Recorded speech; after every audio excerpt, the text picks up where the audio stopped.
چی میشد که سوید به جای برایان میمرد؟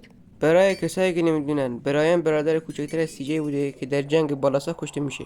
حالا ما فرض کنیم که سوید کشته شده، چه بلایی سر گروسید میاد. حالا این برادر کوچک سی جی همون برایان کلا تو فاز گنگستر بودن و اهل خانواده اینا نبود و کلا آدم سربزی بوده و کسایی که یکم به فکر گروسید بودن سی جی و سوید بودن. حالا اگه سوید بمیره، گروسید یکی از مهمترین آسشو از دست داده بود. اون زمان هم سی جی دیگه خیلی تو شوک فرو میره و میخواد دست برادر کوچیکشو و مادرشو بگیره و از اینا بره. حالا شاید بگید ای خواهر چی؟ سی جی خواهرشو نمیبره؟ خود کندل نمیاد باشون. خب شاید بگید چرا نمیاد؟ به خاطر اینکه عشق اول آخرش رو پیدا کرده یا همون سیزار رو پیدا کرده و سیزار هم اون زمان گنگش خوب بوده و نمیخواست گنگش رو ترک کنه و کندل هم میره پیش سیزار و میره پی زندگیش و از اون ورم سیجی و مادرش و برادر کوچیکش رفتن ساحل شرقی و از این ورم گروسید تنها مانده بود و هیچ لیدری نداشت و به راحتی بالاسا گروسید رو میگیره.